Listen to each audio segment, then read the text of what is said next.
Lu pernah nggak ngerasa emosi lo tuh kayak naik roller coaster? Baru aja bangun pagi, mood lo enak. Tapi sejam kemudian, satu komentar nyentil langsung rusak semuanya.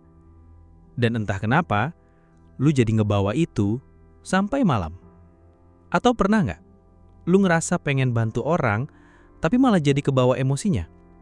Kalau iya, berarti lu udah pernah bersentuhan sama kecerdasan emosional. Dan percaya nggak percaya, ini bukan soal bakat, tapi keterampilan yang bisa lu latih dan bisa lu kuasai.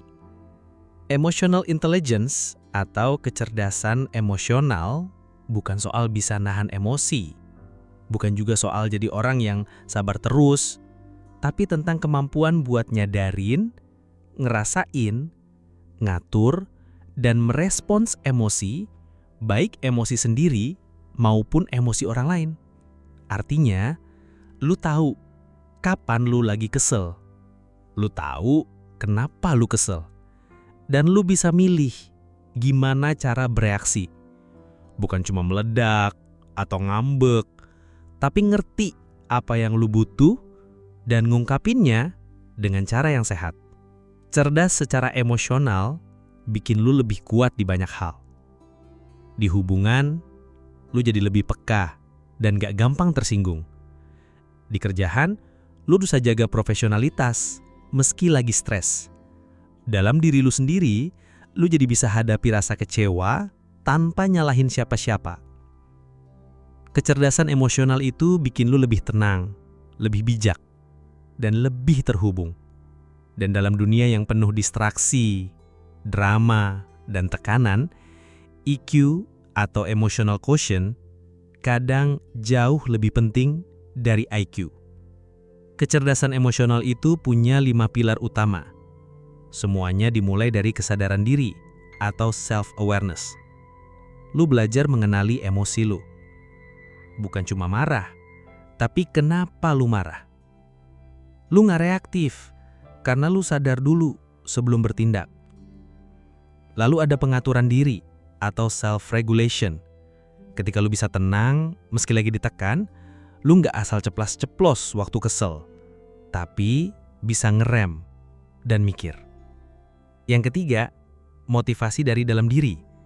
Orang yang emotionally intelligent tahu cara menjaga semangat dari dalam, nggak tergantung likes, validasi, atau pengakuan orang lain. Pilar keempat, empati. Kemampuan buat ngerasain apa yang orang lain rasain, bukan sekedar simpati atau kasihan, tapi nyambung secara emosional. Dan terakhir, skill sosial. Lu bisa ngobrol dengan sehat, nyambung sama orang lain, ngasih feedback tanpa nyakitin, dan jadi jembatan saat konflik terjadi. Kelima hal ini saling nyambung dan bisa lu latih sedikit demi sedikit. Satu prinsip penting yang harus lu ingat. Emosi bukan musuh, tapi data. Emosi itu kayak sinyal. Marah bisa jadi sinyal bahwa batas lu dilanggar. Sedih bisa jadi sinyal bahwa lu kehilangan sesuatu yang penting. Cemas bisa jadi tanda lu butuh persiapan lebih.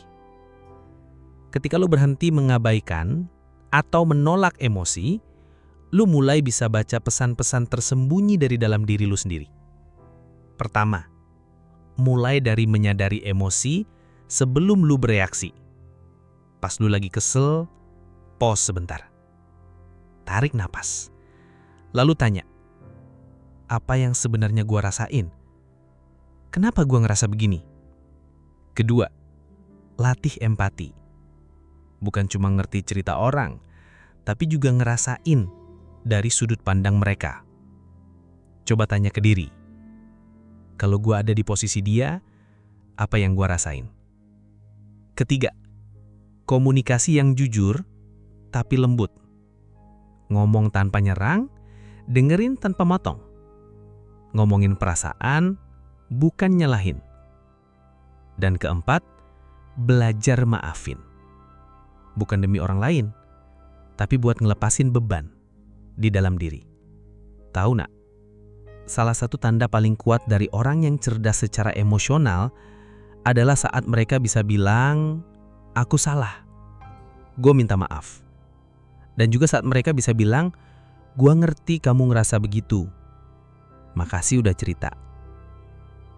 EQ bukan soal jadi manusia yang gak pernah marah, tapi jadi manusia yang tetap sadar, bahkan saat emosinya lagi tinggi.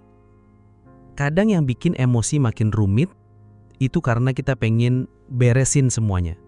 Pengen cepet happy lagi, pengen cepet move on. Padahal, yang dibutuhin cuma satu hal, diterima dulu. Saat lu bisa duduk bareng rasa sedih, tanpa buru-buru ngusirnya, itu artinya lu udah kuat. Saat lu bisa bilang, gua belum oke sekarang, tapi itu gak apa-apa.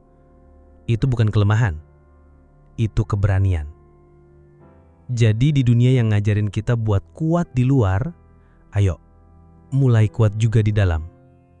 Bangun koneksi sama diri sendiri, pahami sinyal-sinyal yang dikirim emosi lu, dan belajar buat ngerespons, bukan cuma bereaksi.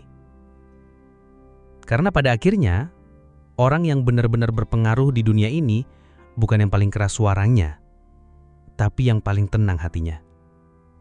Lu bisa jadi orang itu. Dan lu udah mulai hari ini. Dengan satu hal kecil.